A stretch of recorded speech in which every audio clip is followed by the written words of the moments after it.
Hola, muy buenos días o muy buenas tardes. Bienvenidos nuevamente a esta segunda parte sobre la historia de la hipnosis. Hablaremos el día de hoy sobre algunos personajes más y sobre hasta dónde nos ha llevado esta recopilación de información y en cómo se ha conceptualizado la hipnosis hoy en día. Pues bueno, vamos a iniciar. Es Frederick Franz Anton Mesmer con el personaje que nos quedamos. Este personaje nació en 1734 y murió en 1815. Y pues bueno, esta persona, Franz, fue un médico alemán, fue un precursor de la hipnosis. Él, a diferencia de todos los demás precursores, destaca porque él ya postula una posible forma de cómo funciona la hipnosis, aún sin conceptualizarla como hipnosis. Él le llamó magnetismo animal. Ahora es bien conocido como mesmerismo, ya que fue Anton Mesmer quien propuso esta teoría, ¿no? Incluso hay algunas personas que creen fielmente en el mesmerismo y que todavía lo siguen practicando. Esto, de cierta manera, podría desmeritar lo que es la hipnosis y lo que no es la hipnosis, ya que hay confusiones en los términos, ¿no? Pero nosotros nos vamos a basar de la forma más metódica y científica que pueda existir en cuanto a la hipnosis se refiere, ¿no? Esa es la mejor manera de también derrumbar algunas premisas que están erróneas, que ya veremos más adelante sobre este mismo tema. Postula su teoría sobre el magnetismo animal basado en la influencia que tiene la luna en la marea, ¿no? Recordemos que cuando es de noche la marea sube o baja dependiendo de cómo esté pues posicionado la luna y el sol, y bueno, realmente sí es afectado por un magnetismo, ¿no? Estelar, por llamarlo de alguna forma. Este magnetismo, la misma premisa lo pasa a nosotros como personas, diciendo que los fluidos que tenemos como seres humanos también son afectados por estos astros o por cualquier movimiento que pueda existir en la zona estelar, por llamarla de alguna manera, ¿no? Y bueno, propone su teoría, su tesis, y obviamente no es aceptada en ese año y por los médicos que estaban, ¿no? No es aceptada por nadie. Él empieza a practicarlo, empieza a utilizar de forma ritualista algunas cosas, algunos objetos. Por ejemplo, él se vestía de una forma muy excéntrica, muy estrambótica. Él puso un lugar de tratamiento en un hotel en donde se ubicaba. Y bueno, tenía una gran cantidad de clientes y te platico cómo era esto, ¿no? Acá te escribí forma de trabajo de Mesmer. Utilizaba una habitación donde estaba semioscura, había aromas ahí extravagantes, cosa que en ningún lugar de esa época pues utilizaba la aromaterapia. Y pues bueno, era un lugar como que muy místico cuando entrabas. Y también había música un poquito diferente a la que se acostumbraba en ese entonces, y quiero que te des cuenta que desde ahí ya hay aspectos ritualistas, ¿no? Imagínate igual pues entrar a una habitación, está medio oscura, huele rico, hay música de fondo relajante y pues seguramente alguna que otra excentricidad por ahí de adorno en el espacio en el cual se encontraba trabajando. Bueno, él como lo hacía dentro de esa habitación, dentro de ese hotel en el que él trabajaba, incluso él lo rentó por completo, ponía unas tinas muy grandes en las cuales magnetizaba, según él, a través de una forma ritualista, con piedras, con imanes, y las personas que querían ir a sanar, que se sentían mal, iban con Anton Mesmer a probar esta nueva técnica innovadora. Y para sorpresa de muchos médicos, incluso en la de Mesmer, pues esto funcionaba. ¿Qué es lo que hacían las personas que visitaban a Mesmer? Entraban a este pasillo, a este hotel, con todo lo que ya te conté, entraban a la tina o a la cubeta de la salud y pues lo hacían en grupos, ¿no? Estos grupos que entraban pues se tomaban de las manos y es así como, según Mesmer, recorría nuevamente el magnetismo de forma correcta y es así como se sanaban. En todo este ritual que hacía Mesmer, ya más dirigido a la sanación, como te podrás dar cuenta, pues realmente tenía resultados. Las personas que iban con dolencias de espaldas, de pie, algún problema psicosomático salían curados prácticamente, ¿no? Entonces tuvo demasiado éxito Anton Mesmer, tuvo demasiado éxito que las escuelas de medicina seguían sin reconocer pues esta práctica que él hacía, ¿no? Esta postulación que él hizo. Y con obvias razones, no entendían cómo es que funcionaba el magnetismo en la influencia, en los fluidos, perdón, a pesar de que Mesmer lo había expuesto así. Y también, como había tenido tanto éxito, pues bueno, lo empezaron a investigar aquellas escuelas de medicina y se dieron cuenta que el 90% de las personas que habían ido con Mesmer, si no es que en un 100%, tenían resultados positivos, es decir, realmente se curaban las personas que iban con Mesmer. Llegó a tener tanta fama y tanto dinero y tanta popularidad Mesmer que pues se veía en la necesidad de tener, digamos que dos partes, ¿no? El hotel con la tina de salud era para las personas ricas y también se vio, digamos que en la necesidad de magnetizar un árbol donde había más personas de escasos recursos que podían ir de forma pues casi gratis, ¿no?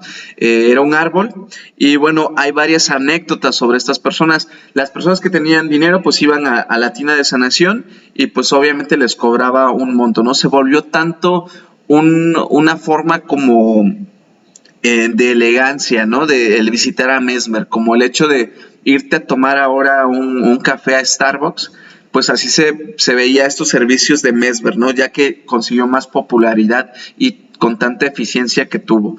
Entonces, las personas iban ahí, las que tenían dinero, y las que no, pues iban al árbol, ¿no? Por ahí hay unas anécdotas de que algunas personas pues pasaban por el árbol y simplemente se quedaban pues en un estado de trance o se dormían y dentro de ese sueño tenían algunas revelaciones y cuando despertaban se sentían mucho mejor. Quiero que te des cuenta que algunos elementos que ya repite Mesmer, que ya postula un poco más establecido Mesmer, son premisas que ya hemos estado viendo en los personajes anteriores, ¿no? Como una alta influencia que ya tenía Mesmer, algo ritualista también, ya eso lo podemos ver a lo largo de las épocas. El ritual entonces es importante para el trance hasta el momento en el que vamos, ya después veremos cómo llevarlo a cabo de forma distinta y aplicarlo.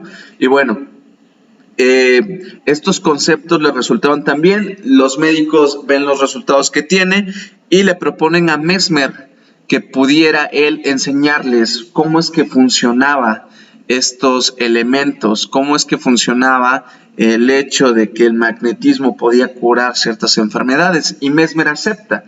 Crean por ahí una asociación ya como tal de estudiantes donde Mesmer es el maestro y hay algunas discusiones entre ellos, ¿no? Mesmer postulaba que era bien importante que los imanes, las piedras, la forma ritualista y en alguno de estos momentos uno de sus estudiantes dice, oye, es que realmente yo practiqué el magnetismo animal sin un imán y me ha tenido los mismos resultados que si lo uso o si no lo uso, ¿no? Y entonces ahí entra una pequeña discusión entre si realmente lo que decía del magnetismo era verdad o no. Justamente por algunos de sus alumnos empiezan a cuestionarle, a refutar su teoría. Mesmer se enoja tanto que decide retirarse de ese lugar donde se encontraba e irse a su lugar de origen, ¿no? Donde había nacido Mesmer. Entonces, quiero que te des cuenta que ahí empieza ya un debate también, un debate entre que si los imanes y los rituales son tan necesarios o no son tan necesarios. Lo importante que se puede rescatar de Mesmer es que ya postula una posible teoría. Lo importante también de esto es que le funciona, que funciona te menciono en un 90% a un 100% y que estos casos son investigados, ¿no? Cualquier tipo de padecimiento, incluso padecimientos que sí tenían una razón médica y que son curados, ¿no? Ya explicaremos más adelante cómo es que funciona esto o por qué es que les funcionaba o sentían alivio. Y también seguramente muchos más problemas psicológicos que eran psicosomáticos. En ese entonces no se conocía tanto como ahora de las enfermedades mentales, pero sí bien pudo haber solucionado los problemas en un 100% de muchas personas, ¿no? Tan es así que pues ha trascendido hasta el momento y te menciono que algunas personas todavía practican el mesmerismo, ¿no? Bueno, después de Mesmer hay otra brecha generacional, hay otra época, y bueno, aquí ya nos encontramos con dos escuelas que empiezan una investigación sobre lo que es hipnosis.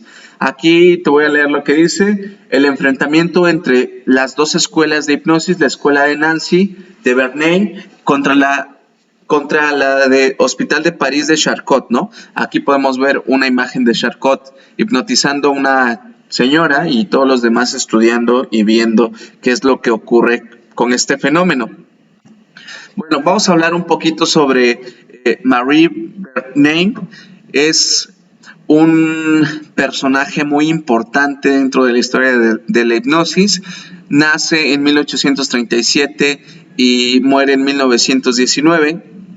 Es un psiquiatra nacido en Alasia y bueno, creó la escuela de psicología de Nancy.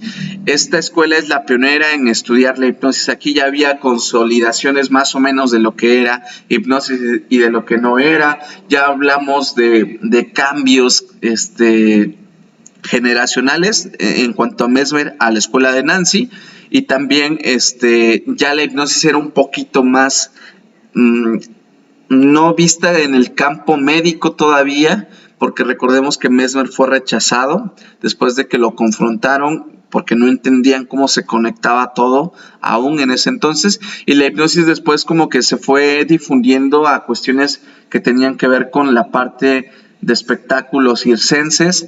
Y bueno, lo que hizo esta escuela de Nancy fue como que recolectar aún más formal toda la evidencia que existía y poder ya consolidarla en algo más robusto, en algo más sólido, en algo más científico. Bueno, te menciono nuevamente, fue pionero en el estudio de la hipnosis. Trataba de sugerir verbalmente al paciente que estaba entrando en un sueño hipnótico. Aquí lo que trataban de investigar era eso, ¿no? Justamente cómo es que estaba vinculado el sueño, o cómo podía inducir el sueño a través de sugestiones muy directas, ¿no? Estudiar la sugestión hipnótica y su relación con el sueño es justamente lo que te digo. Y bueno, tuvo varios avances. Se dieron cuenta que había pues un proceso el cual podían seguir y llevarlo a cabo como tal, ¿no? Ver los resultados de este sueño.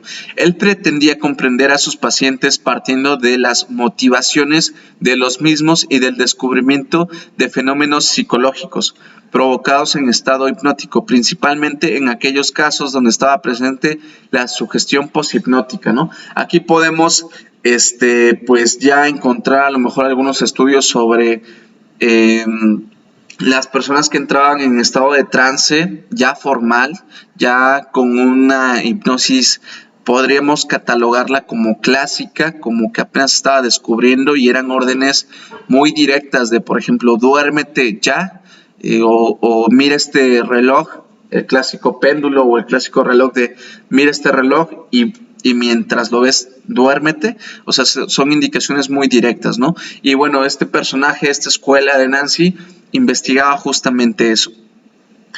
Y bueno, acá tenemos también de rivales, por llamarlo de alguna manera, la escuela de Salpêtrière de Jean-Martin Charcot. Te voy a leer un poquito sobre lo que te escribí aquí, después te hablo sobre estas dos escuelas.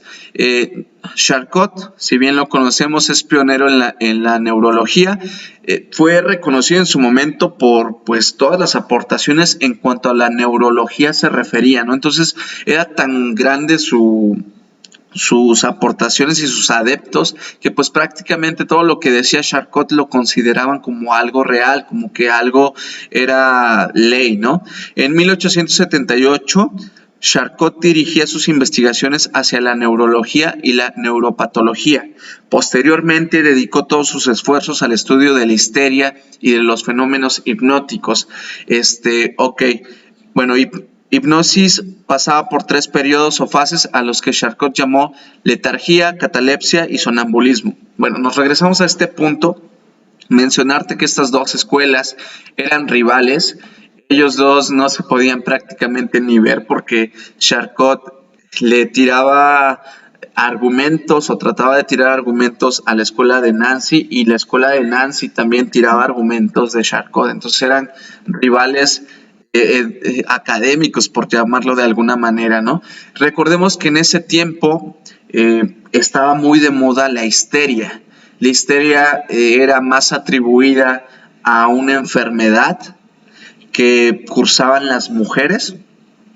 Era muy poco visto en hombres, de hecho se creía que nada más en las mujeres pasaba la histeria y había estos síntomas de la histeria, que ya la histeria recordemos que se vincula mucho pues a otros elementos que no vamos a tocar el día de hoy, por ejemplo directamente con el psicoanálisis, que vamos a mencionar un poquito, pero no nos vamos a ir con la parte que se relaciona con la sexualidad o la parte sexual, ¿no? Sino veremos que este autor, Charcot, decía que las personas que entraban en un estado hipnótico solamente eran mujeres que estaban enfermas de histeria, es decir, que los fenómenos hipnóticos solamente eran experimentados por aquellos que estaban enfermos de histeria. Y como todos los que estaban enfermos de histeria eran mujeres, pues solamente era capaz de experimentarlo entonces mujeres, ¿no? A diferencia de esta escuela, era más metódica, era más robusta en los métodos de investigación, pues decía que no, que era posible que más personas experimentaran estados hipnóticos y que no necesariamente tenían que tener histeria, ¿no? Y que también, pues, en hombres era posible. Incluso por ahí hay algunos datos que nos dicen que ellos practicaban la hipnosis igual con hombres, ya estaban aquí confrontándose en que si tenía histeria o no tenía histeria. Recordemos nuevamente que la histeria estuvo de moda, por llamarlo de alguna manera, y hubo varias investigaciones. Entonces se la pasó Charcot dirigiendo sus investigaciones en cuanto a este tema, y él descubrió o propuso, mejor dicho, que hay 3 periodos o 3 fases a los cuales se puede pasar en estado de hipnosis. El primero es la letargía, que más adelante te presento una diapositiva, que es un estado, digamos que no tan profundo. También la catalepsia, donde ya se puede pues visualizar algunos fenómenos hipnóticos más evidentes, por llamarlo de alguna manera, y el sonambulismo, que son el tipo de personas que digamos que son muy sensibles a las indicaciones que les pueden dar los hipnotizadores o nosotros como psicoterapeutas. Bueno, mencionarte, Sigmund Freud, pues también acá tiene su aportación. Sigmund Freud fue estudiante tanto de Charcot primero y después de la escuela de Nancy. Charcot le enseñó algunas cosas, pero le gustó más la forma metódica que tenía esta escuela y bueno, aprendió muchas cosas, ¿no? Ya sabemos todos en quién es Sigmund Freud, pero te lo recuerdo si es que no, es padre del psicoanálisis, también fue un neurólogo austriaco, acá te pongo la fecha en la cual participó en, pues, aportar en la psicología, en su vida y su muerte. Y bueno, lo curioso de Sigmund Freud es que dicen que pues era uno de los peores hipnotizadores. ¿Será que es verdad que Freud era uno de los peores hipnotizadores de la historia? Bueno, aquí hay un debate muy interesante. Hay personas que dicen que pues Freud tiene su acercamiento con la hipnosis a través de estos eventos circenses y aprende mucho de estos eventos circenses. De ahí postula la teoría del psicoanálisis y de la teoría del yo, super yo y del ello, dándose cuenta que había un inconsciente, ¿no? Que no relucía a simple vista a través de estos encuentros con la hipnosis. Incluso algunos dicen que la hipnosis podría ser la madre de todas las teorías de la psicología, debido a que, por ejemplo, a Freud se le ocurrió el término del inconsciente al ver este tipo de eventos teatrales y también de haber estudiado con estos dos grandes, ¿no? Con estos dos pioneros. Bueno, hipnosis como madre de todos los enfoques, es lo que te estaba yo diciendo, también fue el creador del enfoque psicoanalítico o del psicoanálisis, justamente con estas mismas premisas y bueno, los mecanismos de defensa que también sabemos que tienen que ver con el inconsciente, la teoría del ello, yo y el super yo, también te lo mencioné, y bueno, solo es relatado en sus obras un caso que fue sanada una persona con hipnosis. Aquí también nos relata Freud que encontró a un chico, a un hombre que tenía histeria. Es el único que relata dentro de sus anécdotas o de sus libros. Y también, bueno, de esta persona que fue sanada con hipnosis, por ahí mencionan que quien fue sanada con hipnosis fue su hija, de un problema obviamente psicológico, ¿no? Fíjate, me gustaría que pensaras si crees que realmente Freud era un mal hipnotizador. Realmente es que no, realmente es que Sigmund Freud vio en ese momento algunas cosas que no le parecieron correctas o que tenía en ese momento algunas limitaciones la hipnosis porque pues estaba en investigación y él propuso un camino diferente, ¿no? Propuso que pues a través del inconsciente y a través del discurso libre, como bien conocemos que es parte de estas herramientas que él tiene, de algunas técnicas psicoanalíticas, que él tiene para poder llegar a la cura, para poder llegar al insight, pues bueno, él propone ese camino en lugar de la hipnosis, ¿no? Porque él propone un enfoque psicoterapéutico y aquí la hipnosis todavía no estaba en esa madurez de verse como un enfoque, ¿no? Por algo Sigmund sigue siendo el padre o el pionero de estos enfoques, ¿no? Bueno, no es que él fuera malo, sino que decidió tomar otro camino diferente y también está bien, ¿no? Pero bueno, ya más adelante veremos cómo es que se relaciona. Bueno, de ahí hacemos otra vez un cambio generacional, una brecha de algunos cuantos participantes igual muy importantes y nos pasamos hasta el personaje que nos reúne el día de hoy. Milton Hyland Erickson fue y es uno de los aportadores que revolucionó todo lo que es la hipnosis, todo lo que conlleva estos términos, incluso su aplicación, su función y el cómo aplicarla, ¿no? Fue el parteaguas para grandes incluso teorías como la sistémico-familiar, como la terapia breve, como la terapia centrada en la solución del problema, etcétera, ¿no? Entonces, es un gran aportador en estas áreas. Bueno, a los 17 años contrajo poliomielitis, es una enfermedad que ya hablaremos igual más adelante que influyó en los procesos inconscientes y en lo cual él estudió. En 1928 se graduó de la Universidad de Wisconsin como psicólogo y médico. Participó en las investigaciones del Dr. Hall, que ya veremos que es por ahí donde entra él en la investigación de la hipnosis y no postula él hasta más adelante su teoría, su enfoque de la hipnosis, ya que chocaban con también este personaje, ¿no? Que también estaba investigando el mismo tema. Revolucionó la forma en la cual se percibía y practicaba la hipnosis, como bien te lo digo, porque su enfoque es completamente diferente, ¿no? Tras esa experiencia prosiguió buscando la forma más naturalista, como él la llamara, de hacer hipnosis. Fíjate que aquí ya pasamos, digamos que de algo con Sigmund Freud, había considerado como hipnosis clásica y ahora aquí ya como algo más naturalista. Es por eso es que cambia el concepto de hipnosis ericksoniana, ¿no? Porque tiene diferentes formas de aplicación. Promovió la flexibilidad y la individualidad en el paciente y en el terapeuta, uso de recursos inconscientes de forma constante, ¿no? Por ahí dicen que las personas que hablaban con Milton Erickson, desde el primer contacto que tenían, pasaban por varios procesos y niveles de trance, y los cuales, pues, te hacía sentir muy bien y hacía cambios de forma inconsciente.